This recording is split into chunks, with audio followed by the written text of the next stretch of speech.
Media.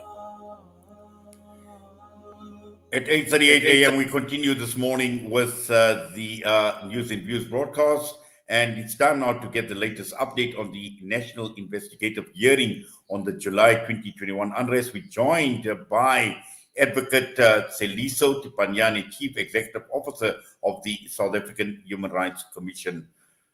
Advocate Tseliso, good morning to you and welcome to the show. Good morning to you and to your viewers. Yes, wonderful that you are able to join us now. Just a quick update on where we are as far as these hearings are concerned.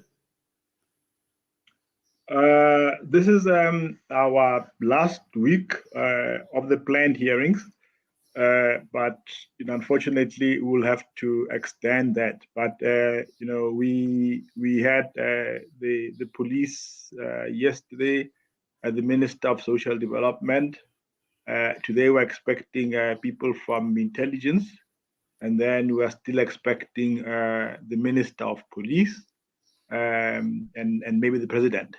But as I was saying, we might have to extend because there's clearly a need to call other witnesses to give a much more fuller picture, behind the unrest and what could be done to address the human rights violations, but also to ensure that we don't have this tragedy happening again in our country. Yes, and considering the anarchy that had taken place, a comprehensive hearing of this nature, I'm sure, is shedding a lot of light as to what has happened, but also in terms, like you mentioned, in terms of preventing a situation like this into the future. There's going to be some huge lessons to be learned. Firstly, but also at the same time in terms of preventing. So I'm sure the evidence that is coming through, what is being presented, is going to be taken very, very seriously.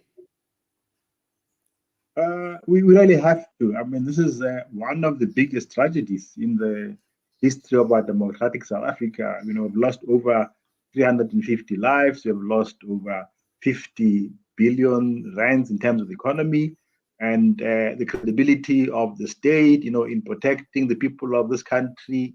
Their lives and property has been dented. And therefore, we have a mandate as a Human Rights Commission to strengthen our constitutional democracy, but also to find appropriate redress where human rights violations have happened. And therefore, we do need to ensure that this hearing does produce results. Otherwise, it becomes a colossal waste of taxpayers' resources and time.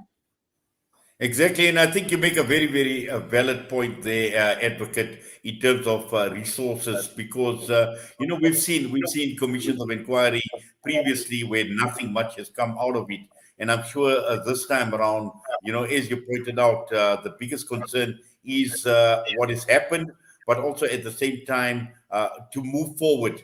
And one needs to make absolutely sure that in moving forward, all bases are covered. And that is the reason why you even mentioned some of the people, some of the high profile people, right up to the president of the country that will be called for or who will be called to testify at this hearing.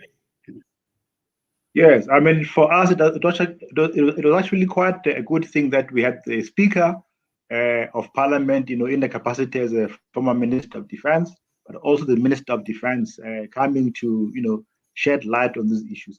So it's actually quite important that, the public can appreciate that no one in our country should be above the law, and everybody involved in the state should be accountable to the people of this country. But more importantly, of course, we do need to, find a way of reconciling and repairing the damage because, there were racial killings in Durban and Pietermaritzburg. We need to resolve those. There were people whose properties were looted. We also need to address that. So we do need, to find each other as a country and work together to live to the ideals of our constitution, of a free country, where there is equality and prosperity for everybody else and equal opportunity for everybody else. So the underlying factors, behind this violence, some of them including issues of poverty, unemployment, have to be addressed.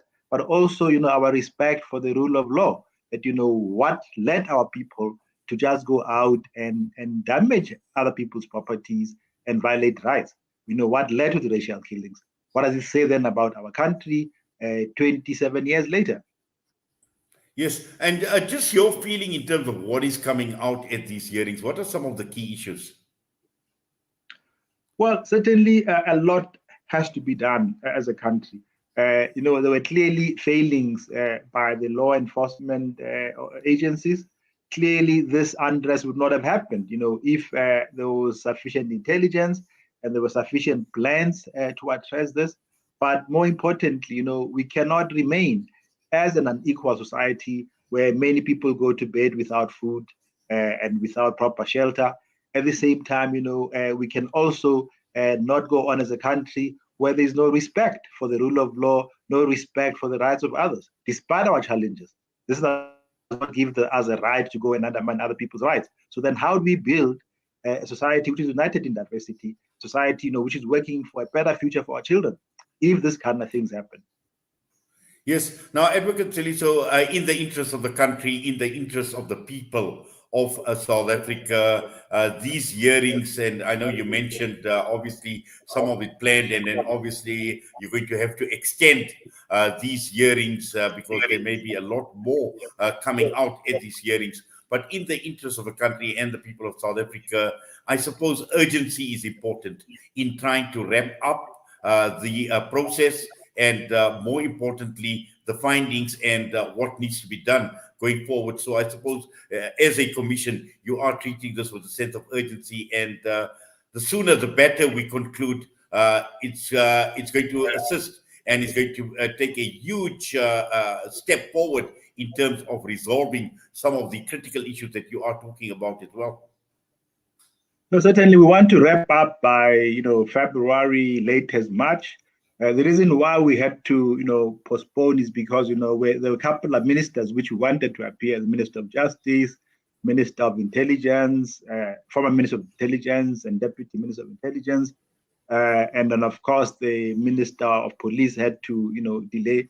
And certainly there's a need for us to basically call the two mayors of the Pietermaritzburg and Durban to also come and explain to us as to exactly what happened and what needs to be done to avoid this thing from happening again. I mean, just think about it. We've lost over 300 lives.